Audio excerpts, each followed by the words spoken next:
একদিন নবীজি সাল্লাল্লাহু আলাইহি ওয়াসাল্লাম সাহাবায়ে কেরামদেরকে নিয়ে একদিন রওনা হয়েছেন রাস্তার মধ্যে।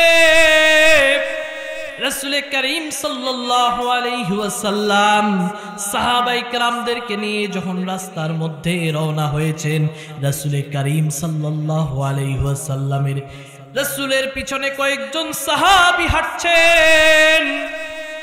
নবীজি সাল্লাল্লাহু আলাইহি ওয়াসাল্লাম হাঁটতে হাঁটতে সামনের দিকে হঠাৎ নবী করিম সাল্লাল্লাহু আলাইহি ওয়াসাল্লাম দাঁড়ায় গেলেন, সামনের দিকে থমকে দাঁড়ায় গেলেন। সাহাবায়ে কেরাম রাদিয়াল্লাহু আনহুম আজমাইন নবীজির পিছনে দাঁড়ালেন। সাহাবায়ে কেরাম তাকে দেখেন আল্লাহর নবী হঠাৎ দাঁড়িয়ে গিয়েছে। সাহাবায়ে কেরাম দেখতেছেন সামনের দিকে একটা মরা ছাগল পড়ে রয়েছে। রাসূল করিম সাল্লাল্লাহু আলাইহি ওয়াসাল্লাম সাহাবায়ে কেরামদেরকে ডাকলেন, আমার সাহাবীরা কোথায়, আমার সামনে আসো। সাহাবীরা যখন রাসূল করিম সাল্লাল্লাহু আলাইহি ওয়াসাল্লামের সামনে আসলেন, সাহাবায়ে কেরামদেরকে বলতেছেন, ইয়া রাসূলুল্লাহ। নবীজি সাহাবায়ে কেরামদেরকে বলতেছেন, আমার সাহাবীরা দেখো দেখো সামনে এটা কি পড়া। সাহাবায়ে কেরাম দেখতে বলতেছেন, ইয়া রাসূলুল্লাহ, ইয়া হাবিবাল্লাহ, নবী গো, সামনের দিকে একটা মরা ছাগল পড়ে রয়েছে। রাসূল করিম সাল্লাল্লাহু আলাইহি ওয়াসাল্লাম সাহাবায়ে কেরামদেরকে ডাকতে বললেন, আমার সাহাবীরা, তোমাদের মধ্যে এমন কোন ব্যক্তি আছো, এমন কে আছো রে আমার সাহাবারা, যারা এই মরা ছাগলটাকে 1 দিরহামের বিনিময়ে খরিদ করবা, 1 টাকার বিনিময়ে খরিদ করবা। সাহাবায়ে কেরামরা নিশ্চয় ভয়ে রয়েছে। রাসূল করিম সাল্লাল্লাহু আলাইহি ওয়াসাল্লামকে সাহাবায়ে কেরাম ডাকতে বলেন, নবী গো, এই ছাগল তো মরা, এই ছাগল তো মরা, মরা ছাগল নিয়ে আমরা কি করব? মরা ছাগল তো আমাদের কোনো কাজে আসবে না। নবী করিম সাল্লাল্লাহু আলাইহি ওয়াসাল্লাম বললেন, সাহাবারা রে, এখান থেকে একটা শিক্ষা রয়েছে, এখান থেকে একটা আমল রয়েছে। এই ছাগলটা যেমন মরা, এই ছাগলটা 1 দিনারের বিনিময়ে, 1 দিরহামের বিনিময়ে তোমরা যেমন ভাবে কেউ খরিদ করতে চাও না, দুনিয়াটা আমার রব্বুল আলামিনের নিকট এর চাইতে অধম আর নিকৃষ্ট। দুনিয়াটা রবের নিকট এমন কোনো দাম নাই। যদি দুনিয়াটা রবের নিকট, দুনিয়ার যদি সামান্য একটু দাম থাকতো, মাছের দানা সম পরিমাণ যদি রবের নিকট দুনিয়ার জিন্দেগির কোনো দাম থাকতো, কোনো কাফেরকে আল্লাহ রব্বুল আলামিন 1 গ্লাস পানিও পর্যন্ত পান করাতেন না। কারণ দুনিয়ার জন্য আমার মালিক রহমান। দুনিয়াকে আল্লাহ, সবাইকে আল্লাহ খাওয়ায়, কারো খাওয়া আল্লাহ বন্ধ করে না। আপনি 5 ওয়াক্ত নামাজ পড়েন, গভীর রজনীতে মালিকের কদমে সিজদার মধ্যে পড়ে যান, আল্লাহ আপনাকেও খাওয়ায়। আর এমনও ব্যক্তি আছে 5 ওয়াক্ত নামাজ তো দূরের কথা, জুমার নামাজ পর্যন্ত ভালো করে পড়ে না। এমন ব্যক্তি পাওয়া যায়, জুমার নামাজ তো দূরের কথা, ঈদের নামাজও ভালো করে পড়ে না। এদেরকেও আল্লাহ খাওয়ায়। কারণ দুনিয়ার জমিনে আল্লাহ রব্বুল আলামিন ঈমানওয়ালাদের জন্য রহমান, রহমান গোটা কুল মাখলুকাতের জন্য রব্বুল আলামিন হলেন রহমান। আর কিয়ামতের দিন রব্বুল আলামিন আর রহমান থাকবে না। কিয়ামতের দিন আল্লাহ রব্বুল আলামিন রহিম নাম ধারণ করবেন। কিয়ামতের দিন আল্লাহ রব্বুল আলামিন কাহার নাম ধারণ করবেন, পরাক্রমশালী তিনি হয়ে যাবেন। কিয়ামতের দিন আল্লাহ কেবলমাত্র ঈমানওয়ালাদেরকে ইহসান করবেন, ঈমানদারদেরকে কেবলমাত্র রব্বুল আলামিন মর্যাদা দান করবেন। ঈমানওয়ালাদেরকে কেবলমাত্র আল্লাহ রব্বুল আলামিন তার আরশ আজিমের নিচে ছায়া দিবেন। ঈমানওয়ালাদের সাথে কেবলমাত্র কিয়ামতের দিন বন্ধুত্বের সম্পর্ক হবে। কোনো কাফের বেঈমানের সাথে আল্লাহর ওই দিন বন্ধুত্বের সম্পর্ক হবে না। কোনো কাফেরের সাথে ওই দিন তার বন্ধুত্বের সম্পর্ক হবে না। কারণ সেই দিন উনি কাহার নাম ধারণ করবেন, পরাক্রমশালী আমার রব্বুল আলামিন হয়ে যাবে। দুনিয়ার জমিনে আজকে নামাজ পড়েন না, আজকে রোজা করেন না, আপনার স্ত্রীকে আপনি পর্দায় রাখেন না, আপনার কন্যাকে আপনি পর্দায় রাখেন না, আল্লাহর একটা বিধান মানেন না, তারপরও আমার আল্লাহ 1 মিনিটের জন্য এই অক্সিজেন বন্ধ করে নাই, 1 মিনিটের জন্য আপনার বাতাস বন্ধ করে নাই।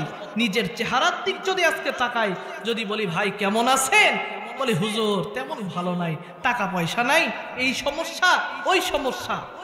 আজকে নিজের সামান্যতম চেহারার দিক যদি তাকান, দুনিয়ার সামান্য যেই মোবাইল আমরা ব্যবহার করি, সামান্যতম যেই মোবাইলগুলো ব্যবহার করি, একটা মোবাইলের ক্যামেরা 15 মেগাপিক্সেল, কোন মোবাইলের ক্যামেরা 20 মেগাপিক্সেল, কোন মোবাইলের ক্যামেরা 75 মেগাপিক্সেল। বর্তমান সময়ে সবচাইতে যেটা দামি ক্যামেরা, সবচাইতে আধুনিক মানের যে ক্যামেরা 175 মেগাপিক্সেল, এর উপর কোনো ক্যামেরা নেই। পৃথিবীর বিজ্ঞান মানুষের চোখ সম্পর্কে গবেষণা করে অবাক তথ্য দিল।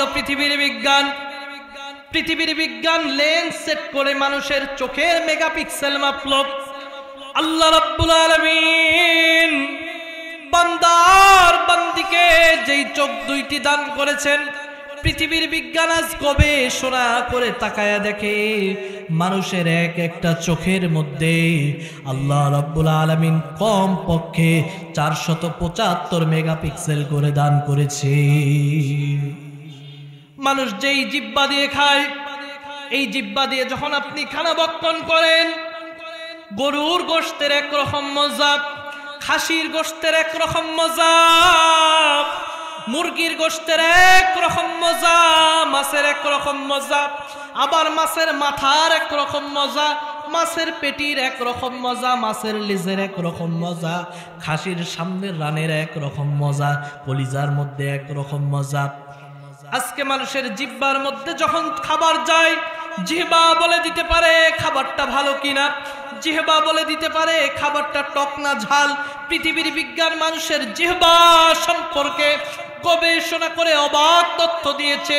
আল্লাহ রাব্বুল আলামিন এই বান্দার বান্দিকে ভালোবাসে, এত এত মহব্বত আমার রব এই বান্দার বান্দিকে করে, এত ভালোবাসা আমার আল্লাহ বান্দার বান্দিকে ভালোবাসেন। বান্দার জিহ্বার মধ্যে আল্লাহ রাব্বুল আলামিন 1 নয় 2 নয় 3 নয়, আল্লাহ রাব্বুল আলামিন কম পক্ষে 10,500 রকমের স্বাদ এক একটা জিহ্বার মধ্যে দান করেছে। পৃথিবীর বিজ্ঞান আজকে মানুষের কান সম্পর্কে গবেষণা করে, কান সম্পর্কে গবেষণা করে অবাক তথ্য দেয়। কানের মধ্যে আল্লাহ রাব্বুল আলামিন মানুষের কানের মধ্যে 1 নয় 2 নয় 5,500-এর উপরে ইথারমেন্ট দিয়েছেন, 5,500-এর উপরে ইথারমেন্ট দিয়েছে।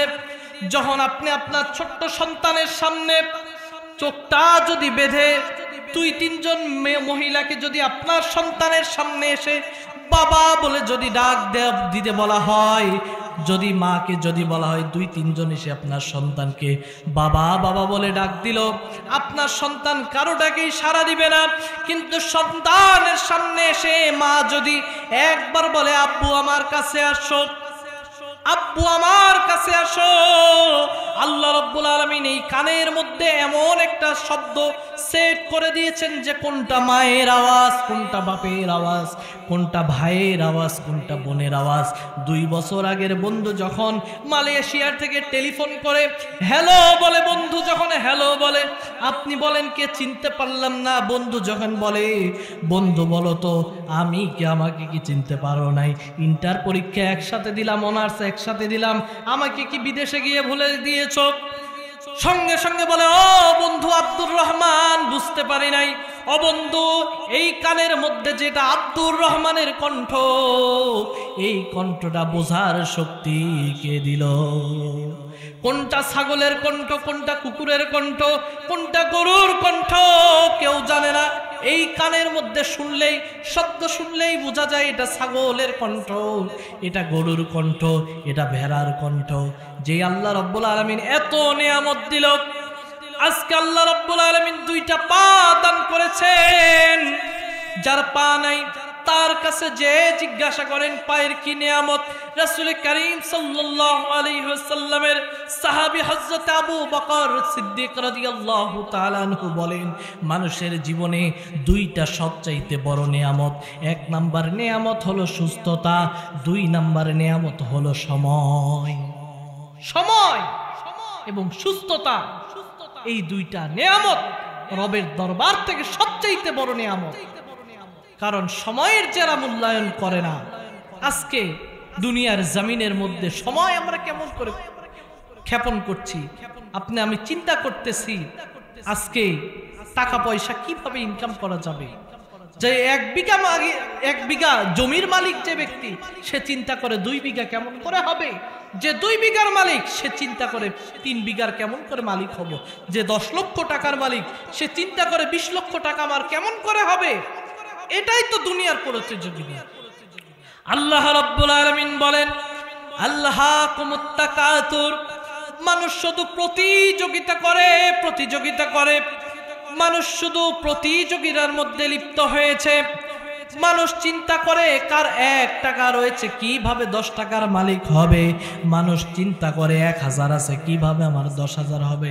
আল্লাহ রাব্বুল আলামিন বলেন, গোলাম রে, আমার কোরআন থেকে, আমার কিতাব থেকে বান্দারে, যখন তোমাদের সম্মুখে আলোচনা করা হবে বান্দা, প্রথমেই দিবা মন, প্রথমেই মন দিবা, দিলের কান দিয়ে আল্লাহর কোরআনের কথা যারা শ্রবণ করে, আমার মালিকের কথা যারা অন্তরকরণ দিয়ে দিল দিয়ে কোরআনের কথা শ্রবণ করে, কোরআনের কথা শ্রবণ করার জন্য যখন মাহফিলের মধ্যে বসে যায়, আমার রবের দপ্তর হতে যত রহমত আছে, সমস্ত রহমত রব্বুল আলামিন ওই মাহফিলের দিকবাড়ি ধারিত করতে থাকে।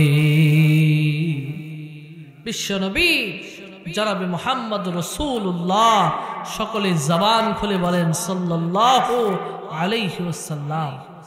রাসূল করিম সাল্লাল্লাহু আলাইহি ওয়াসাল্লামের সাহাবী হযরত উসাইদ ইবনে হুযায়র রাদিয়াল্লাহু আনহু, সরাসরি কোরআন হাদিস থেকে কিছু কথা বলবো, সময় কম।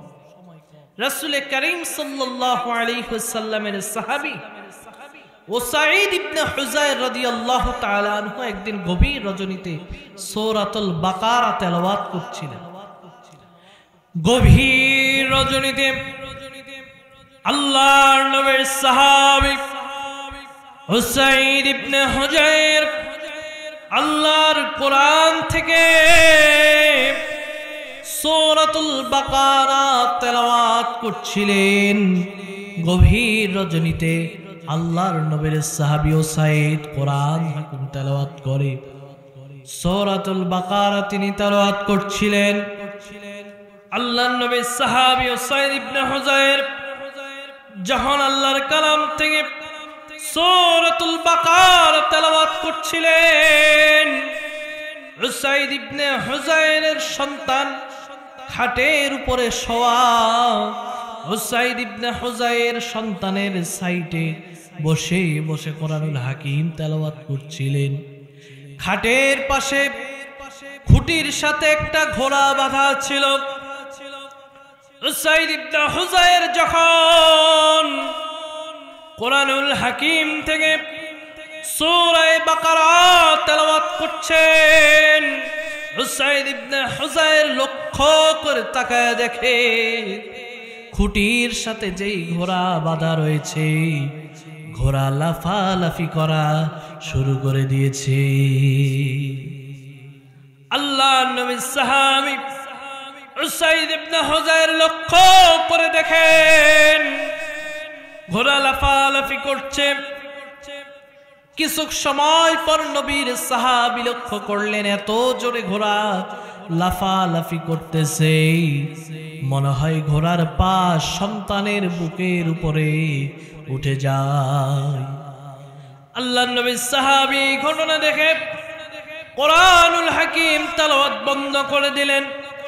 কি অবাক বিষয়, যখন কোরআনুল হাকিমের তেলাওয়াত বন্ধ করে দিলেন, উসাইদ ইবনে হুযাইর তাকায়া দেখে ঘোড়াও লাফালাফি বন্ধ করে দিয়েছে। ঘোড়া যখন শান্ত হয়ে গিয়েছে, উসাইদ ইবনে হুযাইর আবার কোরআনুল হাকিম খুলে তেলাওয়াত করা শুরু করে দিলেন। আবার যখন কোরআন খুলে তেলাওয়াত করে উসাইদ ইবনে হুযাইর দেখে ঘোড়া লাফায়, আল্লাহর নবী সাহাবী আবার কোরআনুল হাকিম বন্ধ করলেন পড়া। যখনই কোরআনুল হাকিম বন্ধ করে দেয়, ঘোড়াও লাফালাফি বন্ধ করে দেয়। এবার তৃতীয়বার আবার কোরআনুল হাকিম খুললেন, আবার কোরআনুল হাকিম পড়া শুরু করে দিলেন। আবার ঘোড়া লাফালাফি শুরু করে দিয়েছে। এবার তৃতীয়বার নবীর সাহাবী উসাইদ কোরআনুল হাকিম বন্ধ করে দিয়া ঘর থেকে বাহির হয়ে বারান্দায় চলে গেলেন। বারান্দার দিকে আসমানের দিকে উসাইদ ইবনে হুযাইর লক্ষ্য করে তাকায় দেখে অবাক দৃশ্য আসমানের মধ্যে দেখা যায়। আল্লাহর নবীর সাহাবী উসাইদ ইবনে হুযাইর বলেন, আমি যখন আসমানের দিকে লক্ষ্য করলাম, আমি উসাইদ তাকায় দেখি গোটা আসমানটা নূরের ছামিয়ানা দেয়া বৃষ্টিত। আল্লাহর নবী সাহাবী উসাইদ ইবনে হুযাইর বলেন, আমি উসাইদ লক্ষ্য করে তাকায় দেখি গোটা আসমানটা নূরের ছামিয়ানা দিয়ে বেষ্টিত হয়ে আছে। সেই নূরের ছামিয়ানার মধ্যে টিমটিম করে বাতি জ্বলছে। ফজরের নামাজের সময় যখন হয়ে গেল, ফজরের আজানের মুহূর্ত যখন হয়ে গেল, উসাইদ ইবনে হুযাইর বললেন, ফজরের আজানের যখন সময় হয়ে গেল, আমি উসাইদ লক্ষ্য করে তাকায় দেখি আসমানের ওই নূরের ছামিয়ানা আস্তে আস্তে আমার চোখের সামনে থেকে অদৃশ্য হয়ে গেল। নূরের ছামিয়ানা যখন উসাইদ ইবনে হুযাইরের চোখের সামনে থেকে অদৃশ্য হয়ে গেল, ফজরের নামাজ পড়ার পরে রাহমাতের রাসূল বিশ্ব নবীর সামনে উসাইদ ইবনে হুযাইর গেলেন।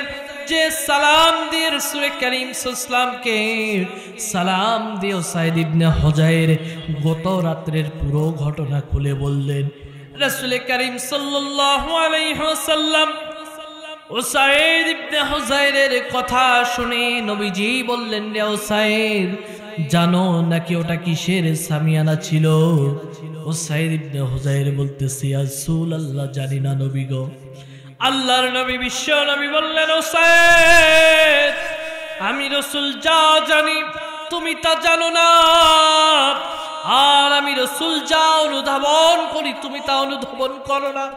আল্লাহ রাব্বুল আলামিন তোমার তেলাওয়াতের কারণে, তোমার তেলাওয়াত এত সুন্দর তেলাওয়াত ছিল, তোমার কোরআনের আওয়াজ এত সুন্দর কোরআনের আওয়াজ ছিল, যখন তুমি কোরআনুল হাকিম তেলাওয়াত করতেছিলা, আসমানের রহমতের ফেরেশতা এসে তোমার কোরআনুল হাকিমের তেলাওয়াত শুনছিল।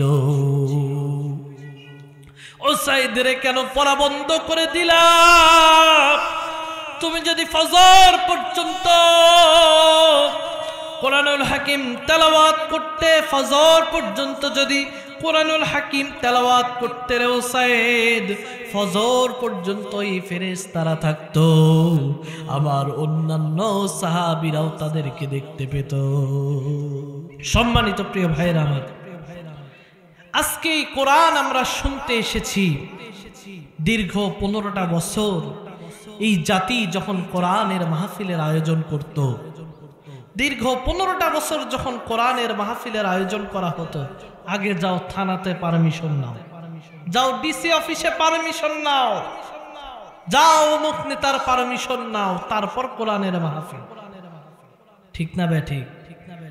আমার রব্বুল আলামিনের কোরআনের সাথে দুনিয়ার জমিনে যারাই বেয়াদবি করেছে কোরআনের সাথে, গোটা দুনিয়ার মধ্যে আল্লাহ রাব্বুল আলামিন তাদেরকে লাঞ্ছনা করেছেন, তাদের উপর গঞ্জনা করেছেন। সম্মানিত প্রিয় ভাইরা আমার, বাংলাদেশের টেকনাফ থেকে তেতুলিয়া, রূপসা থেকে পাথরিয়া পর্যন্ত তাকান, এমন একটা মানুষ পাবেন না যেই ব্যক্তি তার সন্তানের নাম আবু জাহেল রাখছে। রাখে নাকি ভাই? কেউ রাখে? সন্তানের নাম কেউ আবু জাহেল রাখছে? সন্তানের নাম কেউ কি নমরুদ রাখছে? সন্তানের নাম কি কেউ হামান রাখছে? সন্তানের নাম কি কেউ ফেরাউন রাখছে? তার মানে বোঝা গেল সন্তানের নাম কেউ আবু জাহেল রাখে না, সন্তানের নাম কেউ হামান রাখে না, সন্তানের নাম কেউ উতবা রাখে না, নাম ফেরাউন কেউ রাখে না। কারণ হলো এই জালেম গোষ্ঠী আল্লাহর কোরআন শুনতে জাতিকে বাধা দিয়েছে। অদূর ভবিষ্যতে যারা আল্লাহর কোরআন শুনতে জাতিকে বাধা দিবে, আবু জাহেলের নাম নিতে এই জাতি যেমনি ভাবে ঘৃণা করে, অদূর ভবিষ্যতে যারা আল্লাহর কোরআনের মাহফিলের মধ্যে বাধা দিবে, আল্লাহর কোরআনের মাহফিলে 144 জারি করবে, অদূর ভবিষ্যতে জাতিও তাদের নাম নিতে ঘৃণা করবে।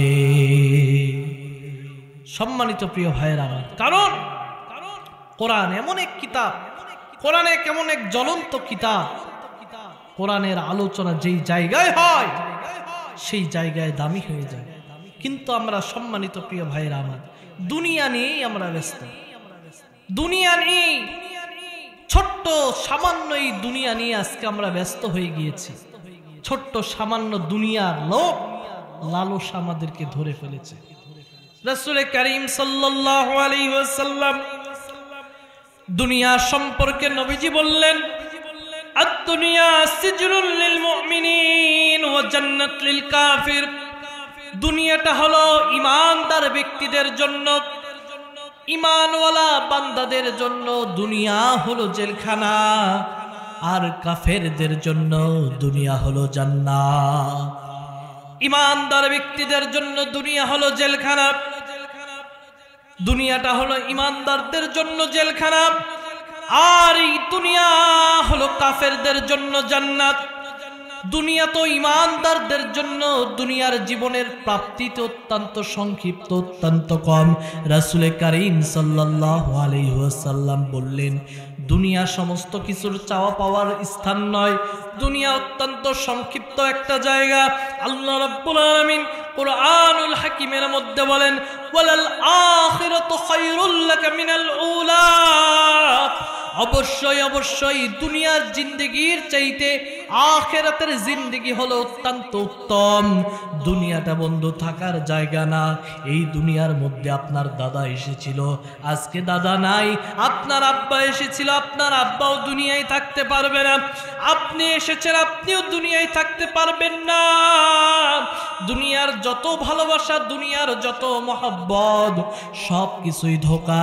রাসূল করিম সাল্লাল্লাহু আলাইহি ওয়াসাল্লাম বললেন, সবাই একটা তাকবীর দেন, লিল্লাহে তাকবীর, আরো জোরে লিল্লাহে তাকবীর। মাওলানা গোলাম আজম ভাইয়ের আগমন মাহফিলের পক্ষ হতে, দিনাজপুরবাসীর পক্ষ হতে আমাদের প্রধান মেহমান হযরত মাওলানা গোলাম আজম সাহেব আমাদের মাঝে উপস্থিত। আর কথা লম্বা করব না, আমি শেষ করে দিব। সম্মানিত প্রিয় ভাইরা আমার, যেই কথা বলছিলাম, আল্লাহ রাব্বুল আলামিন বলেন, আলহাকুমুত তাকাসুর। মানুষ শুধু প্রতিযোগিতা করে সম্পদ কামানোর প্রতিযোগিতা। মানুষের এই প্রতিযোগিতা, এই টাকার নেশা, এই সম্পদের নেশা মানুষের কোনোদিন শেষ হবে না। আল্লাহ বলেন, একটা সময় আসবে, ওই সময় মানুষ আটকে যাবে। একটা সময় আসবে মানুষের টাকা কামানোর নেশা কমে যাবে। একটা সময় আসবে মানুষের টাকা কামানোর চিন্তা ব্রেন থেকে আউট হয়ে যাবে। আল্লাহ বলেন, বান্দা জানো নাকি সেটা কোন সময়? আল্লাহ বলেন, হাত্তা যুরতুমুল মাকাবির, যখন মানুষের মুখের মধ্যে এই কবরের মাটি পড়বে। সম্মানিত প্রিয় ভাইয়েরা আমার, এই কবরের মাটি মুখের মধ্যে পড়ার আগে আল্লাহ রাব্বুল আলামিন যেন দুনিয়ার ছোট্ট দুনিয়ার লোভ থেকে আল্লাহ রাব্বুল আলামিন যেন আপনাকে আমাকে হেফাজত করেন। সকলে বলি আল্লাহুম্মা আমিন। ছোট্ট দুনিয়ার লোভ থেকে রব্বুল আলামিন যেন আপনার আমার কলবকে যেন হেফাজত করেন। মহান রব্বুল আলামিনের ভালোবাসা, রাসূল কারীম সাল্লাল্লাহু আলাইহি ওয়াসাল্লামের সুন্নাত এবং ঈমানি হালতে আল্লাহ রাব্বুল আলামিন যেন আপনার আমার মওত নসিব করেন। এই কথা বলে আজকের মতন এখান থেকেই বিদায় নিচ্ছি। ওমা আলাইনা ইল্লাল বালাগ। আসসালামু আলাইকুম ওয়া রাহমাতুল্লাহি ওয়া বারাকাতুহু।